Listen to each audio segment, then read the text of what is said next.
fazer o primeiro tempo que faz, troca de passe, triangulação, incomodar demais o adversário e depois ter uma caída tão grande, né? A gente não pode aceitar isso. Já cobrei no vestiário em relação a isso. Nós trouxe o exemplo do Fortaleza e Santos no intervalo.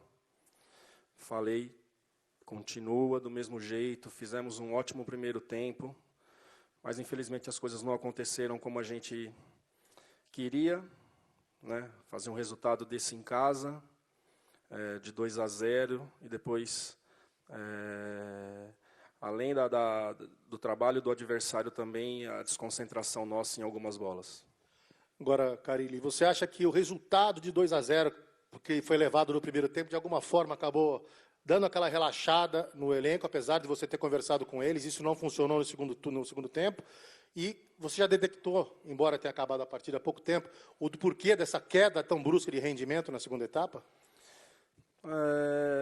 A questão da queda, na minha opinião, foram os erros. Começamos a errar muito na construção, erros simples, né? Eu tinha passado que o meio de campo do Ceará com o Ricardinho, esses atletas, Thiago Galhardo, são jogadores de qualidade. E em cima dos nossos erros de passe, né, que a gente voltou a ter no segundo tempo, a equipe adversária cresceu, né, e a gente toma o segundo gol aí de um lance que tem que parabenizar o Leandro. Lembro do Roberto Carlos em 2010 fazendo um gol assim no Pacaembu. É muito difícil, né, mas o que mais me chamou a atenção, e é claro que depois eu vou analisar tudo no começo da semana, foi a questão dos passes. Fábio, boa noite.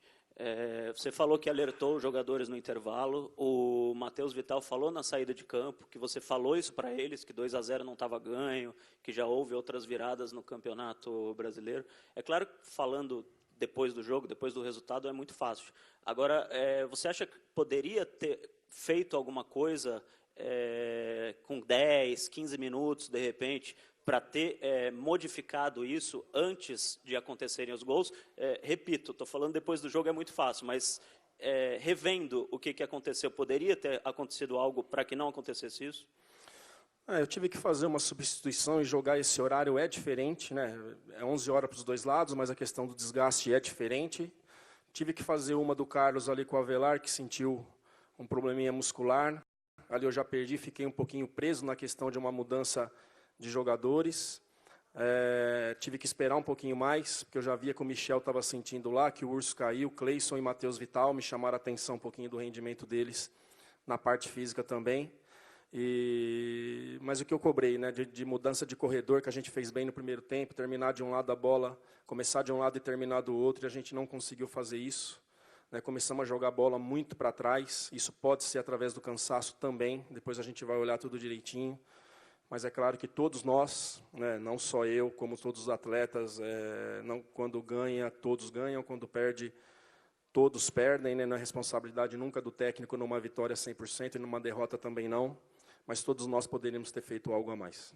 Carille, você falou sobre o primeiro tempo, né? Acho que para muita gente retocável, e o segundo tempo o Corinthians se impondo na sua casa, e aí tem a sua opção de colocar, por exemplo, o Ramiro, mais um volante. A pergunta que o torcedor se faz é a seguinte: por que sempre alteração para trás e não para frente, principalmente quando se joga em casa? Porque é o banco que eu tenho, né? Eu deixei 2 atacantes, é bom falar isso também, ficou Gustavo e Love no jogo, né? E a outra era para dar uma sustentação maior mesmo com o Ramiro, jogador experiente ali dentro do meio de campo ali, para que a gente continuasse forte, faltando poucos minutos e com o time já cansado. Então foi uma substituição para a gente ganhar um homem mais à frente, o Love com o Gustavo, e uma outra para a gente ter um equilíbrio maior na questão da marcação e na saída de jogo, né? Mas sai um escanteio nos acréscimos e o cara foi muito feliz no lance. Carille, tinha 31 pontos, com esse empate foi a 32, perdeu a chance de encostar no Flamengo e no Santos. Foi um resultado injusto pelo que o Corinthians jogou, e agora, como ver também, o São Paulo hoje joga mais tarde, pode passar o Corinthians na tabela se vencer o Inter.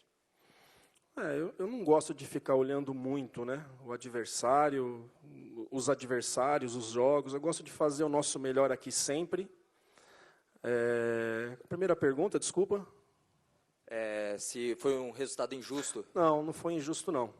Né, o nosso primeiro tempo foi muito bom, podendo ter feito até mais do que 2 gols, mas o segundo tempo a gente deixou de jogar e acabou sendo aí, tiveram chances, o Cássio fez defesas ali no segundo tempo, acabou sendo um placar aí justo.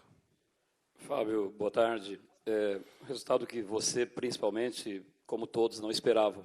Contava muito com os 3 pontos. Alguns times menores têm dificultado muito a vida dos grandes. O Corinthians deixou 2 pontos em Santa Catarina contra o Avaí e hoje contra o Ceará. Recentemente, num jogo que não te diz respeito, indiretamente diz, o Santos fez 3-0 na Vila no primeiro tempo e o Fortaleza reagiu e fez 3-0. Está faltando consciência aos atletas dos clubes maiores e mandantes, principalmente, para quando abre um 2-0, um 3-0, saber trabalhar isso para não permitir essa reação. E segunda, se você me permite, por que um Corinthians tão diferente no segundo tempo do que apresentou no primeiro? A sua segunda eu já respondi aqui 2 vezes. Tá? A primeira, os técnicos estão se preparando cada vez mais, não tem ninguém mais bobo no futebol. Né? A gente tem que manter a seriedade contra a grande, contra os menores, enfim, o tempo todo, 90, 95, 100 minutos que tiver que cuidar. Então foi isso. Não é desrespeito, não é nada, mas a gente baixou a guarda, principalmente na questão da posse de bola, que era a ideia ter uma posse de bola no campo ofensivo e a gente não conseguiu fazer.